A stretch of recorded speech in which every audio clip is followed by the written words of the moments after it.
नमस्कार, आपका स्वागत है। दोस्तों, स्नान करने को हम साधारण सा कार्य समझते हैं।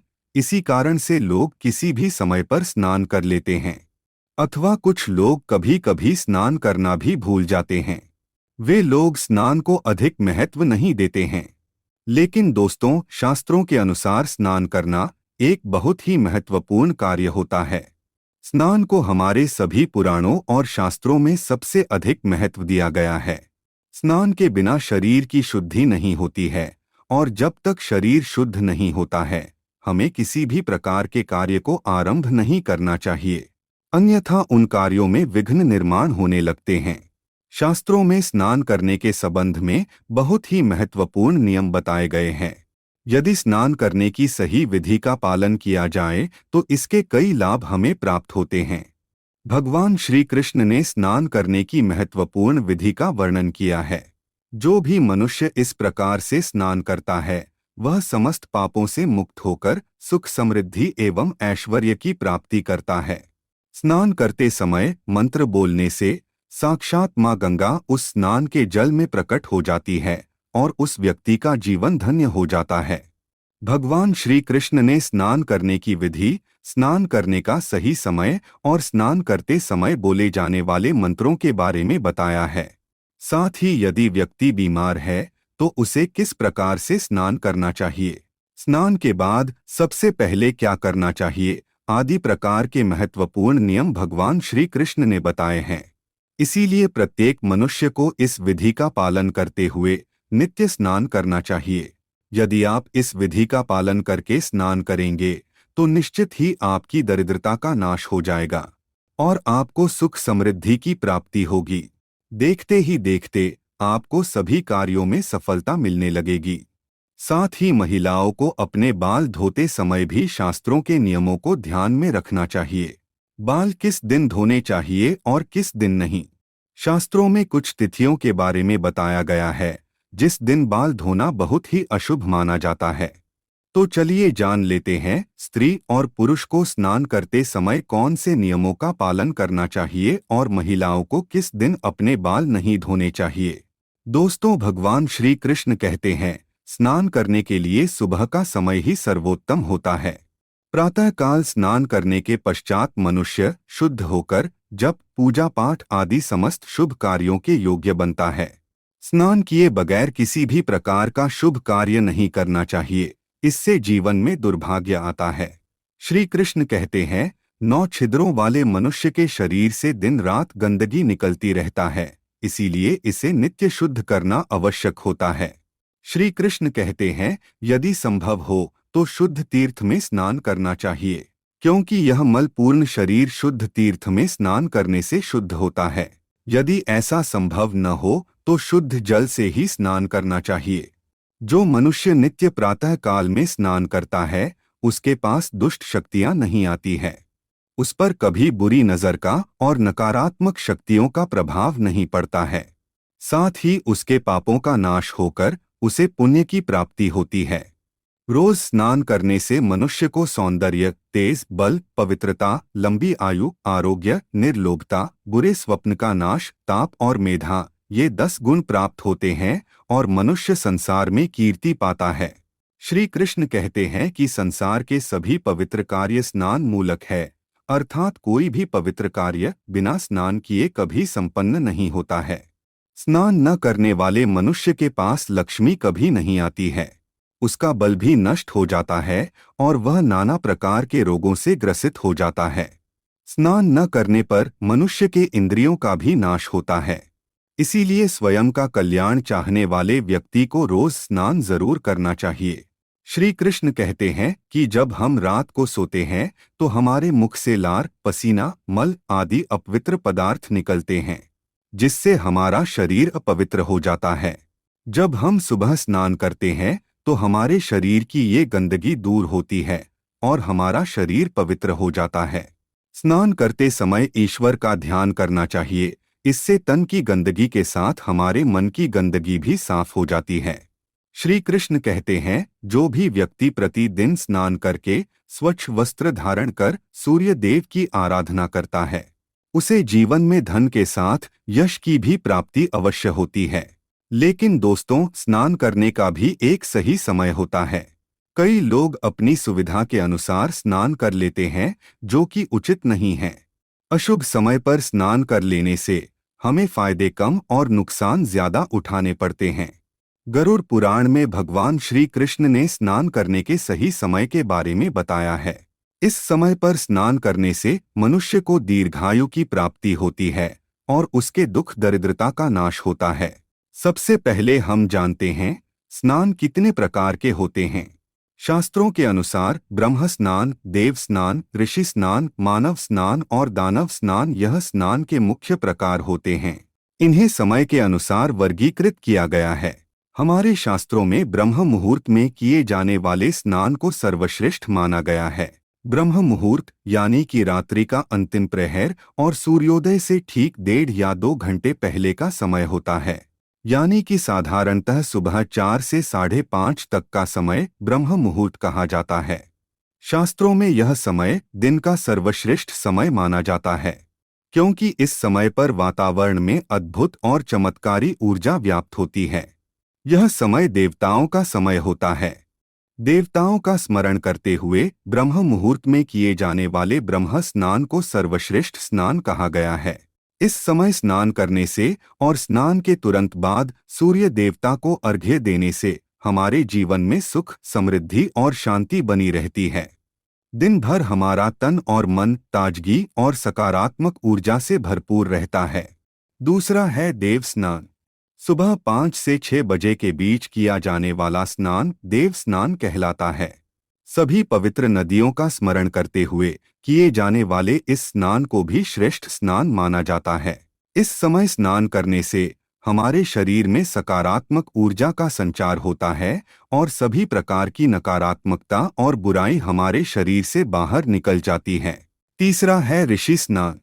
सुबह जब आकाश में तारे नजर आते हैं, उस समय किए गए स्नान को ऋषि स्नान कहते हैं। यह भी श्रेष्ठ स्नान होता है।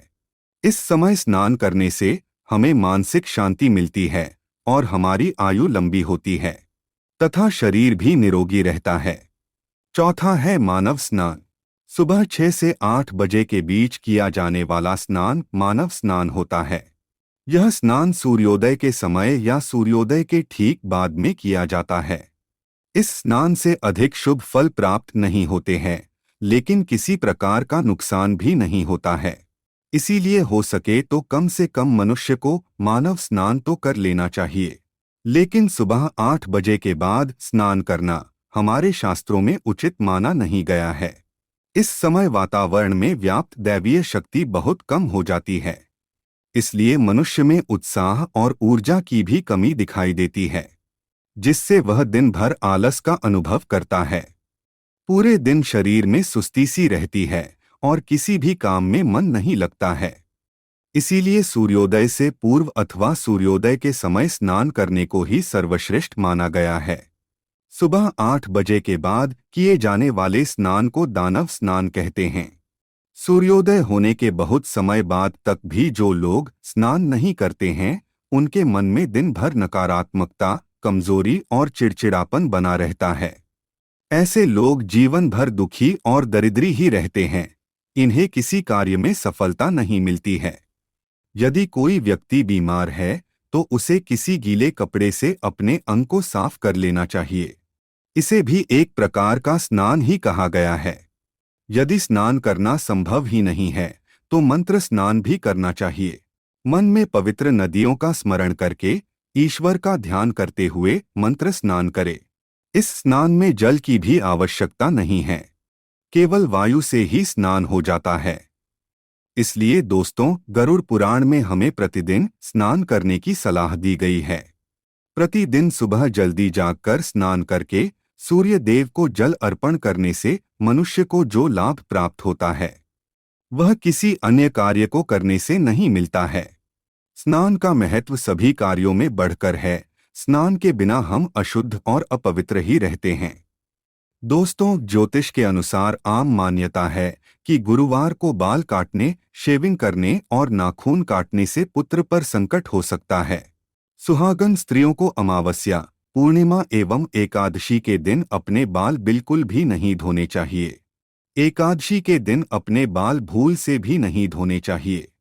हमारे हिंदू पंचांग के अनुसार सभी त्योहार तिथि के अनुसार ही मनाए जाते हैं, जो कि शुभ होते हैं।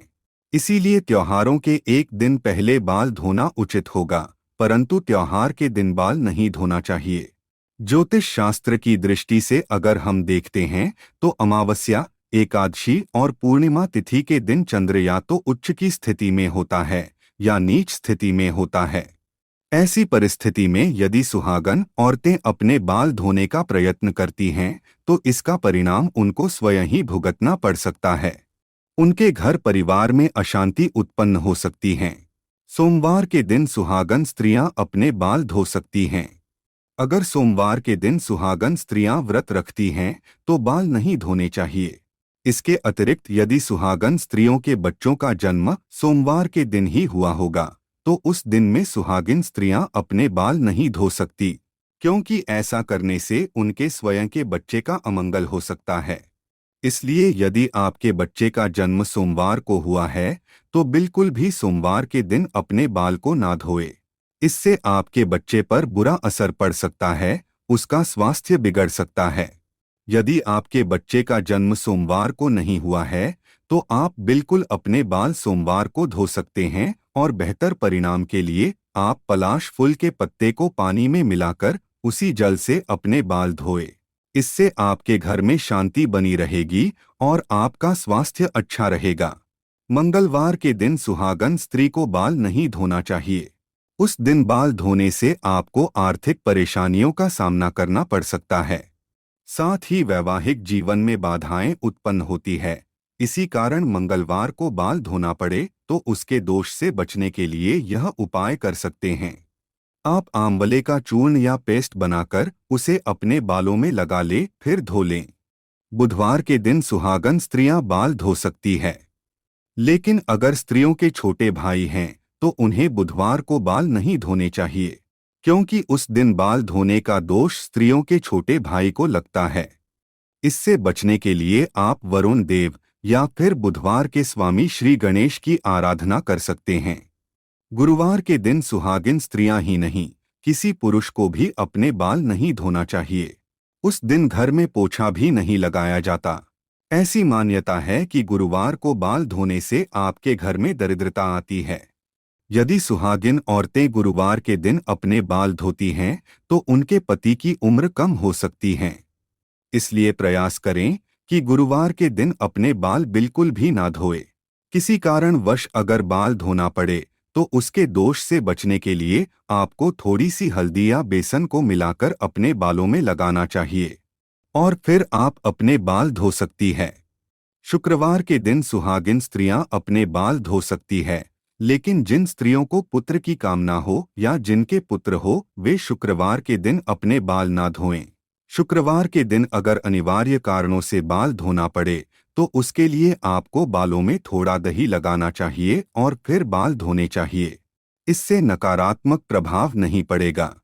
शनिवार के दिन सुहागिन स्त्रियों को बाल नहीं धोना चाहिए, क्योंकि सभी ग्रहों में शनि देव को सबसे उच्च स्थान दिया गया है और सभी लोग शनि देव के क्रोध से डरते हैं। इसलिए शनि देव के दोष से बचने के लिए आप अपने बालों में दूध लगाएं और फिर धोएं। सुहागन स्त्रियां जिस मांग में सिंदूर भरती है उसे गंगा स्थल भी कहते हैं। इसीलिए इसे पवित्रता और सौभाग्य की निशानी मानी गई है।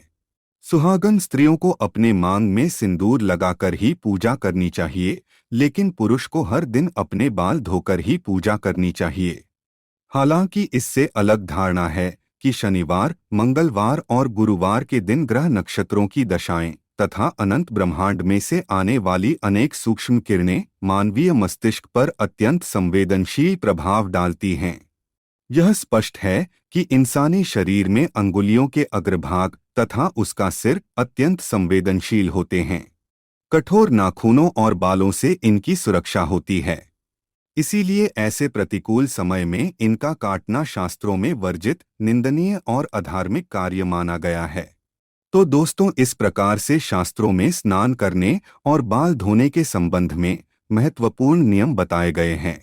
उम्मीद है आपको यह जानकारी अच्छी लगी होगी। वीडियो को लाइक जरूर करें और कमेंट में जय श्री कृष्ण और जय मां लक्ष्मी जरूर लिखें। साथ ही चैनल को सब्सक्राइब करें। आप सभी का धन्यवाद।